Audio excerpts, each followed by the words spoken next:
AI tools are getting better at reading resumes, at reading content, but I don't think any job seeker would say my resume is an accurate reflection of who I am and not just my ability to do the job, but my potential, right? It's just sort of the static page that is what it is. And the more you can, as a job seeker, validate, I actually have this experience. This is actually what I've gone through. These are the certifications I have. This is the license that I got, my work history. That validation, I think, will be critical in this next phase of AI for employers, because that's what they're going to be looking for. It's not just, did you write it down, but can you validate that information? And the sooner you can validate that up funnel, I think the easier it will be for job seekers to get through that hiring process, especially in this world of fraud, fraudulent applies that is sort of expanding across the board. It's easier than ever to just submit fake applies. So validating who you are as a job seeker will help you stand out.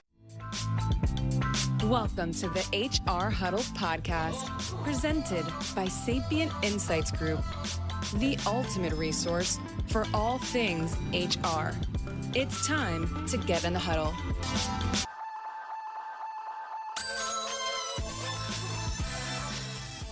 Hey everyone, it's Terry Zipper, CEO and Managing Partner at Sapient Insights Group. Welcome to the HR Huddle. Before we dive in today, I've got some news. First, big thank you. Seriously, 3.5 years ago, this podcast started as a way to talk through the messiness of HR. And somehow you all showed up, you stuck with us, and you made it something pretty incredible. So thank you for listening, sharing, and yes, probably occasionally yelling at your speakers. Second, speaking of change, I'm excited to be passing the mic for HR We Have a Problem to somebody who knows this space inside and out. Cliff Stevenson. You know him as the co-host of Spilling the Tea on HR Tech and Director of Research here at Sapient, which means the show will continue to be insightful and with at least 30% more data and charts that you won't be able to see if you're just listening. You'll be in good hands. As for me, I'm not going far. I'm just making a pivot. My new podcast, The Pivot Effect, co-hosted with my partner Susan Richards, launches on April 23rd. We'll have the same curiosity, slightly different lens, which we're going to be focusing on you, so you don't want to miss it. So with that, I officially pass the torch for HR We Have a Problem to you, Cliff. No pressure. This audience is lovely, but it has high expectations. Break a leg. Hello, everyone, and welcome back to the HR Huddle. I'm your host for today, Cliff Stevenson, Director of Research at Sapient Insights Group. And if you're wondering, that's not Terry's voice. That's because Terry is still recovering from the 2026 Winter Olympics, where you probably remember seeing on TV winning the gold medal for the United States in frozen podcasting. So I'll be here this week for another exciting episode of HR We Have a Problem. It is the show where we break down the big and most relevant HR issues of the day and help you make sense of what they mean for you, and we'll talk about what you can do about them. And joining me today for that exact reason is Aly Baxter, Director of Prospects at Indeed. Hello and welcome, Aly. It's great to have you. Hi, I'm super happy to be here, Cliff. Thanks for having me. Excellent. Well, I am very excited to have you today because of all of the topics we could be covering. Recruiting and talent acquisition is very near and dear to my heart. That is pretty much where I got started in HR, when I always joke and say when I had a real job, but when I worked in HR doing the actual recruiting and, paperwork and everything else that goes along with it, I worked for an RPO, for a recruiting process outsourcing company, basically doing recruiting for other companies. And being a small and growing business, we basically had to know how to do all of the different things, right? It's one thing, to be the HR person, but, I also needed to know how to do recruiting. Plus I was recruiting recruiters, which is the most stressful thing ever, right? Because you're like, they're looking at you, what's going on? And whenever I now, as an analyst, look through all of the cool stuff that's coming out in the talent acquisition space, I'm a little jealous that we didn't have those back in the day. Every time I see something, I was like, that would have made things so much easier. But, and I know we're going to end up talking about this, there are probably some things that also maybe not made it more difficult, but added some complications, right? They're cool, new, powerful tools, but, with great power comes great responsibility, that sort of thing. So I'm very excited to hear about what's been going on at Indeed. Probably, if I can't imagine anyone listening to this doesn't know who Indeed is, but maybe a little bit of background on you and Indeed and why we're going to be talking about recruiting today. Yeah, awesome. Like Cliff mentioned, I'm Aly Baxter, and I have been in the product space for quite some time, specifically focused on helping businesses, whether that's been small businesses or enterprise corporations. And Indeed is focused on helping people get jobs on the job seeker side and then helping employers find their next hire. So we're a marketplace that helps both the job seeker and the employer find those connections, which is so critical for businesses. It's usually some version of we have an open role and we need to make that happen as quickly as possible. And that's where Indeed comes in. One of the things that I find really interesting about this growth in AI is I think over the last 20, 25, 30 years, you can point to step function changes that have happened within businesses. You think about the .com rise and how that changed the way businesses thought about the internet and their presence on the internet. I think about the rise of social media and the impact that that had on businesses and their ability to connect with consumers much more quickly.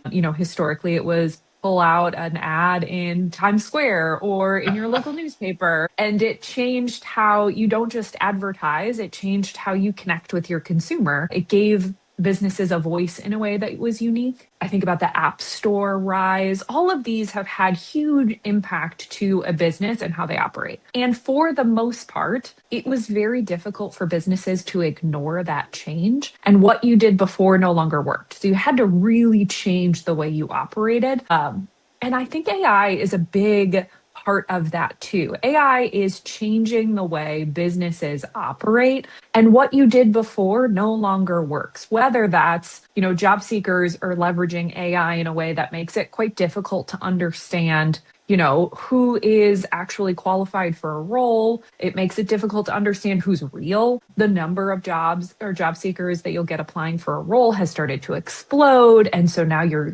going through even more resumes than you ever went through before. So figuring out how to use AI on your side as an employer. When do you use AI? How do you use AI? It's a lot of wading through all of this change really quickly and trying to figure out, okay, what do I do and when? And I'm finding that a lot of the feedback I've been hearing from employers is not, here's our perspective. It's frankly, we don't know what to do, which I think is really fun. Yeah. Yeah, that's something we've seen in our research as well. In our HR annual systems report, we found that the majority of the reason people don't use AI is not because of concerns about security and privacy. Of course, that's very high up there, but it's actually a lack of knowledge on AI.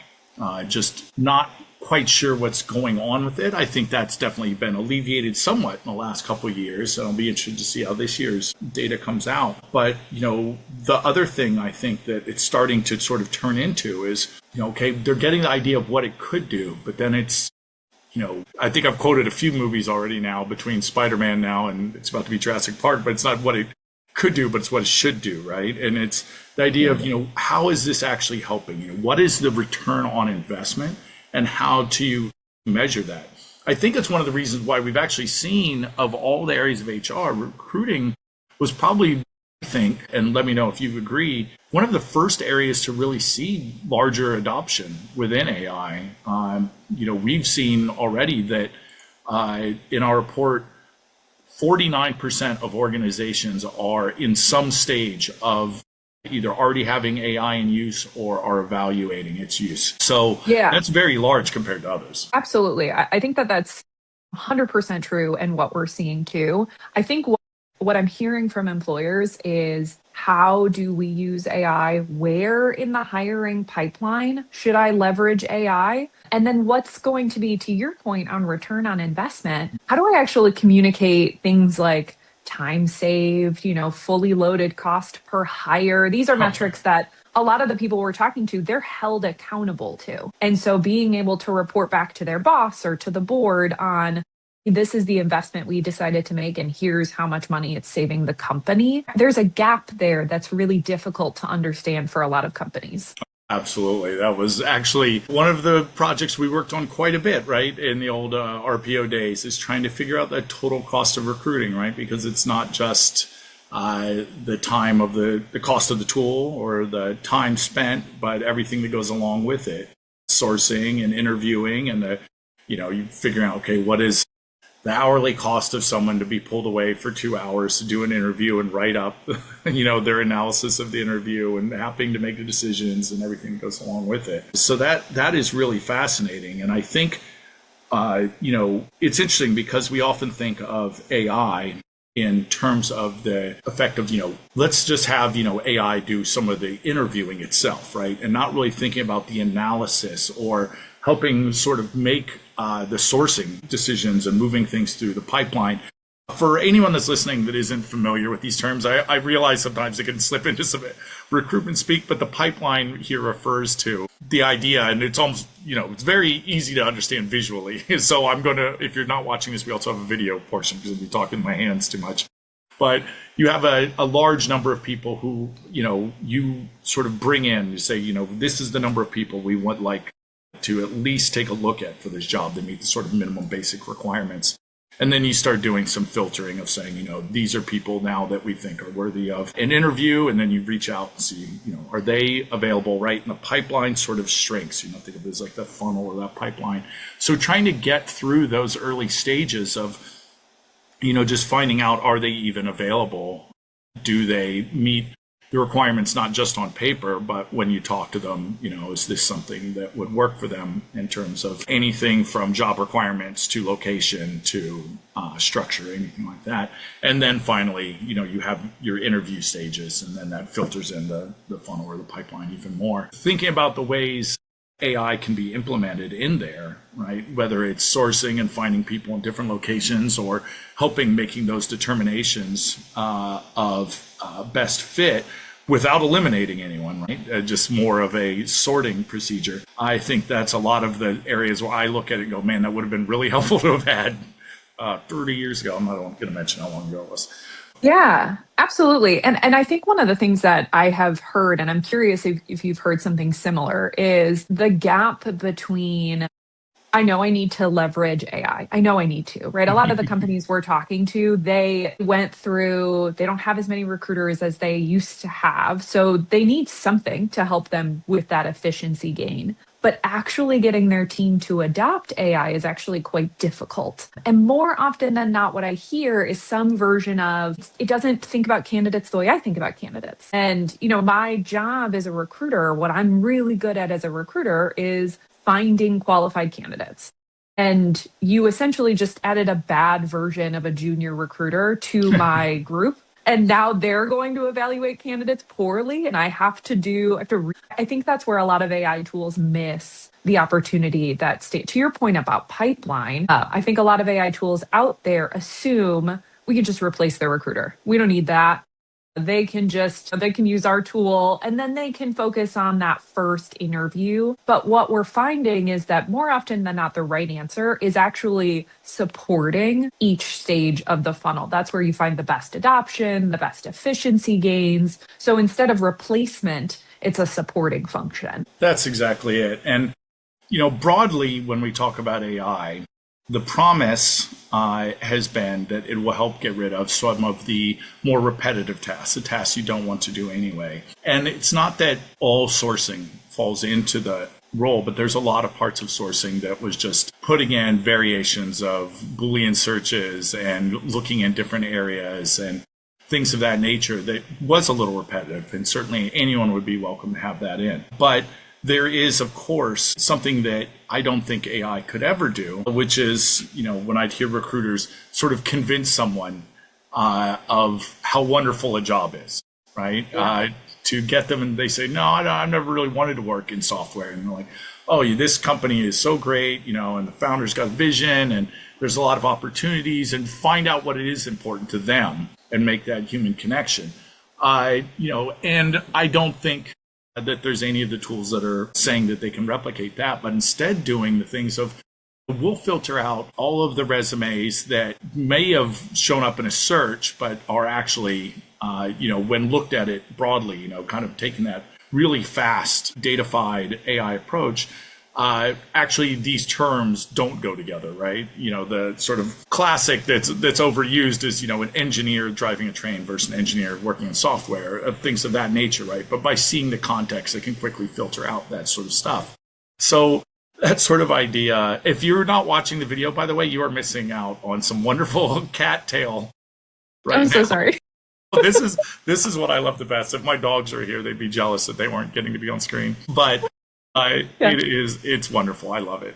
That's what makes it fun. But yeah, there's all of that stuff. And then there's something else that's happening that I think that AI is kind of becoming necessary for, which is, in a strange way, working against AI on the other side. And what I mean by that is, there's people using their own agents or bots or anything else to sort of spam these jobs, either for all sorts of different reasons. And that makes it very complicated. So having a system that can quickly detect fraudulent patterns, that can use that sort of recognition of saying this is something that is commonly seen in fake ones, so it can quickly search companies and realize that these are not real companies that are out there and say, this has already been struck from the record. You don't have to waste your time with it. Then you start, I think, seeing the recruiter's ears perk up a little bit and go, well, that would be very helpful. That is not replacing me. I would love it if something could do that, rather than me have to search and be like, did this person really work at this job, and do all of that sort of tasks. And that sounds like something that, when you and I talked before, it is right in, that's the sort of problem that Indeed's trying to solve. Missed revenue, late releases, customer churn. Those aren't just major business issues, they're people issues. On Higher Power Radio, we dig past symptoms to the root leadership, hiring, and process problems that hinders company growth. Real founders, real diagnostics, and actionable takeaways that you can plug into your business today. Peer lessons to fuel your company's growth. Subscribe to the Higher Power Radio Show and start plugging your people issues in your business today. Hire, H-I-R-E, Power, P-O-W-E-R, radio, R-A-D-I-O.com, or here on the Work Defined Network. All right. Yeah. When we started building out, we have a new tool called Smart Screening that we launched in January of this year. And when we started down this process of how do we help employers leverage AI in this time of hiring, there were a couple of things that we heard relatively consistently from both job seekers and employers. On the job seeker side, what we heard was, trying to find a job is one of the most painful, demoralizing experiences you can have as a person. It's awful. And so, of course, I'm going to use every tool at my disposal in order to look for a job. If I have an AI tool that promises me it'll apply to 100 jobs in a minute, I'm probably going to use it.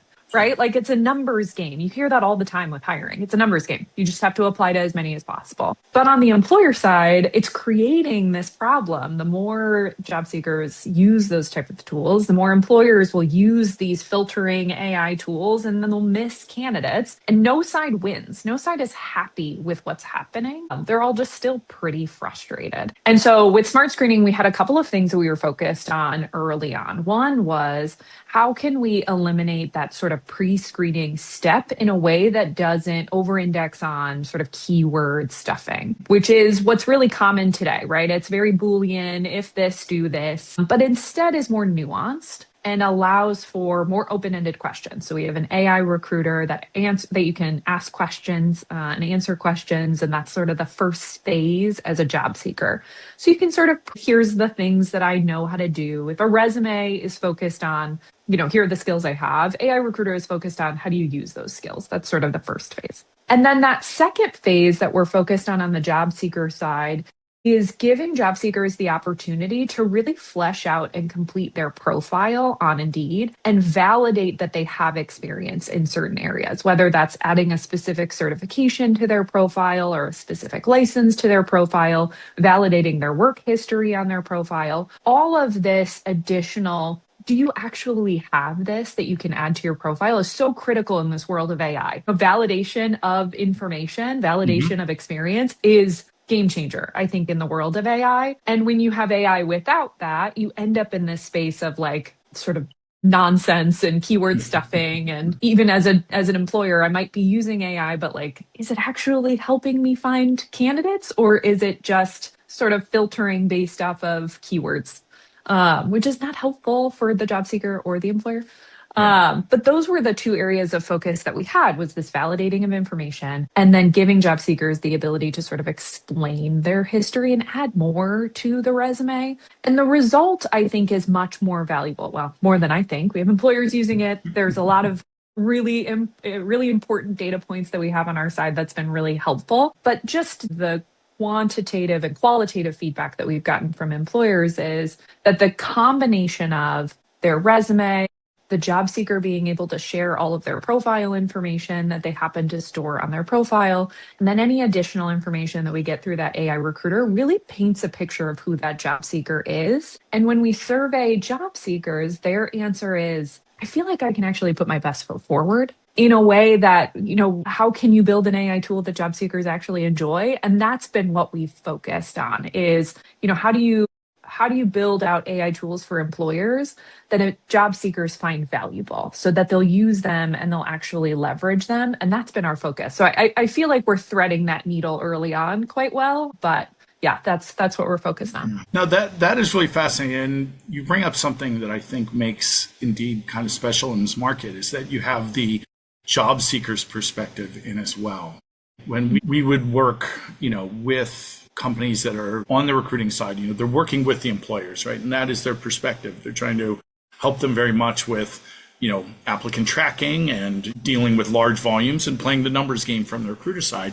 But thinking about it from the job seeker side is just as important too. In my old days, we worked a lot with Monster, of course, and that's very focused on the job seeker side. And thinking about it from their side helps, I think, recruiters too. Each side understanding where each other's coming from is something that I think is always important. I think in the world of recruiting, of the sort of, secrets or things that I always try and tell people when they're looking for a job is to remind them that more than anything, a company wants to fill the position. They want to hire you. I know it seems strange sometimes. It seems like the system is working against you. Why are they making it so difficult? But believe me, they would love to fill that position. That's what they would like. They'd like to do it quickly and not have it open all the time. But it doesn't seem like that sometimes because, both sides sometimes are coming at it in a sort of antagonistic way rather than working together to figure out, how do we meet each other's needs, right? The job seekers want the job and the job holders, right? It's so hard not to just say Rex, but the people with the jobs are looking to hire someone. Being able to take that perspective of how does this help both the employer, potential employer, and the job seeker, I think kind of gives you a unique perspective and helps you probably thread that needle, right? If you can see both sides of it. Absolutely. If you think about, the ideal scenario for both the job seeker and the employer is to have that human to human connection so that both people are evaluating whether or not this is a good fit. And I was reading an article the other day about how AI used poorly, it's bots all the way down. It's bots applying for jobs, it's jobs validating bots. And that's an anti-pattern that is not helpful for either party, right? Because it continues to erode that human to human connection. Because at some point in that hiring funnel, you are going to have a human interact with another human. And so our goal has been to focus on how do we get that human to connection to happen as quickly as possible so that both sides feel that validation of, okay, we want to move forward. This makes the most sense for both of us.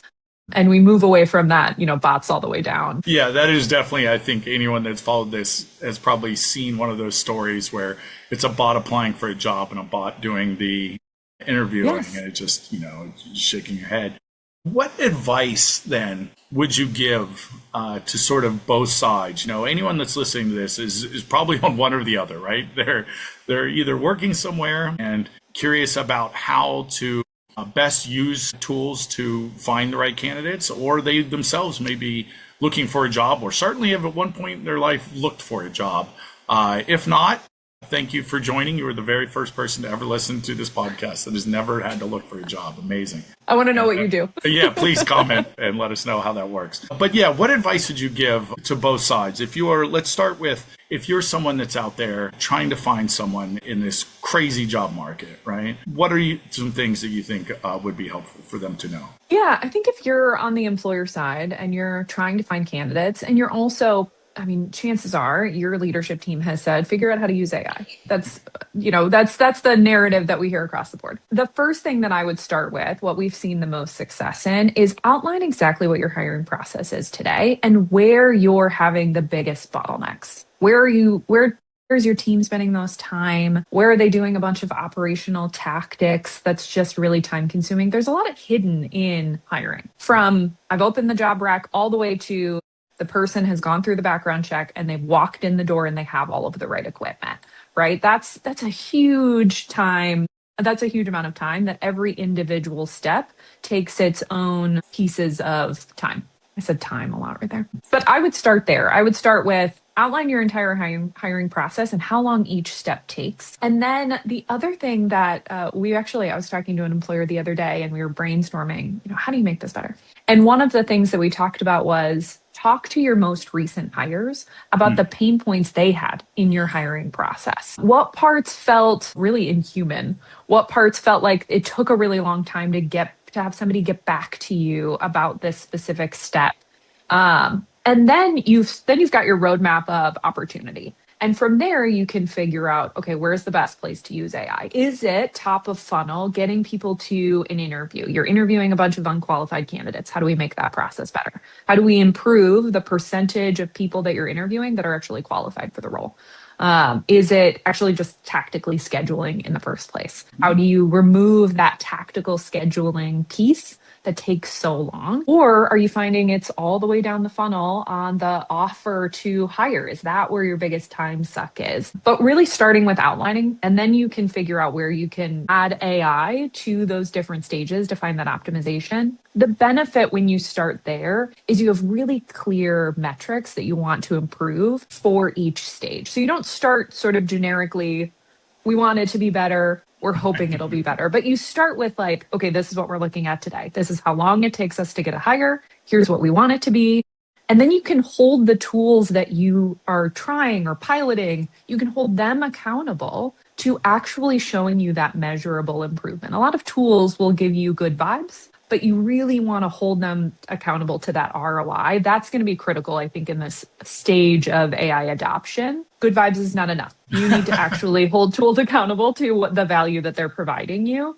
And the best way to do that is to know what your metrics are when you start at the very beginning. I love it. So that's what I would say. I like it. And then any advice then for job seekers that are out there? I like the idea of reaching out and saying, what was your experience like? But what would you say for those that are navigating this world now that maybe have never had to do this in the AI world? Yeah, I think that for the most part, I think the best thing you can do as a job seeker is validate as much information as possible, right? So, AI tools are getting better at reading resumes, at reading content, but I don't think any job seeker would say my resume is an accurate reflection of who I am and not just my ability to do the job, but my potential, right? It's just sort of this static page that is what it is. And the more you can, as a job seeker, validate, I actually have this experience. This is actually what I've gone through. These are the certifications I have. This is the license that I got, my work history. That validation, I think, will be critical in this next phase of AI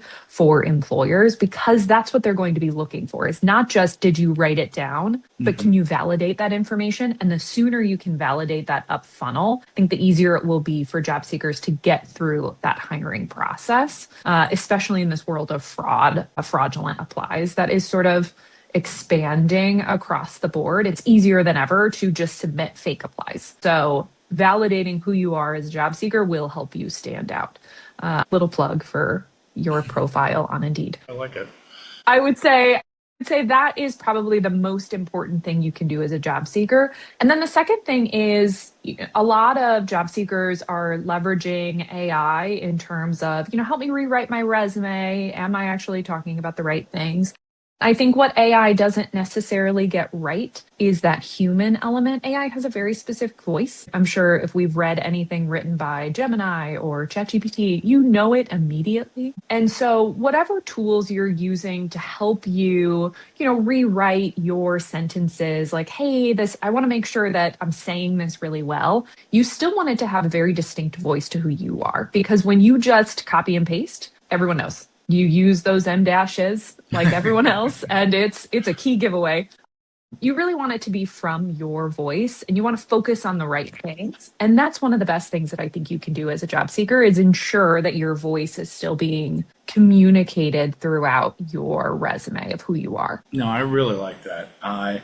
It's very interesting because we're kind of going through this stages of, I don't know, almost like, I really don't know the good metaphor for it yet, but as AI has kind of gone through this growth stage with us and how we as humans have sort of learned to adapt, it went, from being like, okay, we're going to use it for everything to, there's sort of some pushback, and now it's like, okay, here's some useful areas. And what we're finding more and more is really helping us to find what we do best as humans, right? And then focusing on that rather than figuring out, how can we best use AI? It's like, how can we best use ourselves? Where do we best drop out of this game and, express ourselves as who we are, but then still, find value in some of the, as we said, sort of repetitive tasks. Maybe not the Gen AI stuff as much as it is the, as you said, the validation and the looking for fraud and the searching and the big data side. So that's really fascinating. I really like it. This is going to be my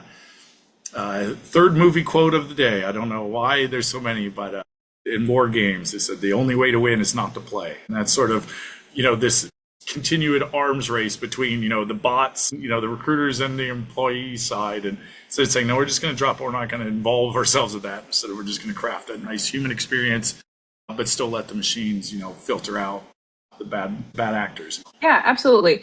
I think the other thing that I do want to just call out is, as a job seeker, you're going to do whatever it takes to get a job, right? Like that's your goal at the end of the day. And it's why we started with smart screening on the employer side, making that employer experience better and helping them identify those candidates who have validated their experience on their profile, who've added that information. Because starting with the job seeker and saying, hey, don't do that, it's a learned behavior. Of course they're going to. That they're going to do whatever they need to do to get a job. So when we start with the employer side and we actually make that experience better, then you can turn to the job seeker and say, see, this is what you can do in order to really set yourself apart as a candidate, as a potential hire. And that felt like the right motion. You start with making that employer experience better, and then the job seeker behavior will follow. So I think there's something to that, instead of going to job seekers and saying, stop it. Yeah, there's been a couple of really great quotes. I'm wondering whether that will be pulled out of Good Vibes Isn't Enough will be the quote that we hear the most for that. But that is really wonderful. And thank you for that. I think this is very timely too, right? Before, maybe not the best reasons, but the job market is going to be very, let's say, fast paced. It's going to be, there's going to be a lot going on, as we've already seen. Employment numbers are volatile, probably at best, and depressing at worst, but having the right tools and really finding how to get those two groups that really do have the exact same goals in mind, I think, is the good work that's being done out there. Because really, truly, having been on both sides of it, I do know that the goal is the same, right? For people to fill positions is what both sides want, and anything that can help facilitate that process, I think, as well. Cliff, at the very beginning, you shared what percentage of HR teams are leveraging AI. Can you remind me of that stat again? Yeah, absolutely. I can tell you that overall, it's 49%. And I want to point out that for some people, it'd say, oh, that might seem low, but this is specifically using embedded AI in recruiting. That number is actually the highest that we see across all the different HR applications. We see a lot of use of outside tools, bringing your own AI to work, right? When it comes to the different tools that are out there, recruiting actually has the highest number of embedded AI functions because of, hopefully, of what you said, of people saying, this is an area where I can see this could really be useful. But now here's the thing, that's the highest usage and still really not that high. Yeah, I think that's really interesting. Even though it's a pretty high number, a couple of different research reports have come out in the last few months that are showing that time to hire is also increasing. So more teams are using AI, and it's still taking longer to get a hire. And I think that tells us everything we need to know about whether or not AI is finding those efficiency gains yet at scale. That is the goal. That goes back to, how do you actually implement AI well? I I think that's the anti-pattern that you want to avoid is I'm leveraging AI, but my time to hire is going up. Yeah, that's exactly it. Well, this is fascinating, and it's nice for me to revisit those days. And thank you so much, Aly, for joining us today. So you mentioned your role at Indeed. Where can people find you online, on social media, LinkedIn? Where can they find you? You can find me on LinkedIn. Aly Baxter is my name, linkedin.com/Aly Baxter. I am there occasionally, and I've been at Indeed for almost 5 years. If people want to comment with questions or they have follow-up thoughts, feel free to add them. I'd love to hear how your team is either finding success or not leveraging all of these new tools in this new space. Yeah, and we'd love to hear from you too. Aly had mentioned that one of her recommendations was to ask job seekers what their experience was like. So we'd like to hear yours. Where are you finding, these walls and these obstacles in your job search? What have you found to be successful? Share your experience, and then we can start opening that dialogue to employers to let them know that this is what job seekers are looking for. This is what's working, and this is what isn't. I'll tell you what has worked wonderfully is you being here today, Aly. Thank you so much for joining us on the HR Huddle. I'd also like to thank everyone over at Brand Method Media Group, the wonderful Kelly, who leads up over there. Any of the great editing and whichever poll quote will be due to their wonderful work. Our marketing team, and including Caitlin Diamond, Summer Oyano, and everyone else from Sapient Insights Group that makes it happen. The Work Defined family of podcasts, and mostly you, the listener, for being here, for joining us, for helping making this a successful podcast. We've really enjoyed it. And if you've enjoyed this episode, you can subscribe, you can favorite it, whichever app, leave us a review if you have a minute. As Aly said, feel free to drop a comment and join the conversation. And we'll be back in another 2 weeks with another episode of HR We Have a Problem. Bye, everyone. Bye.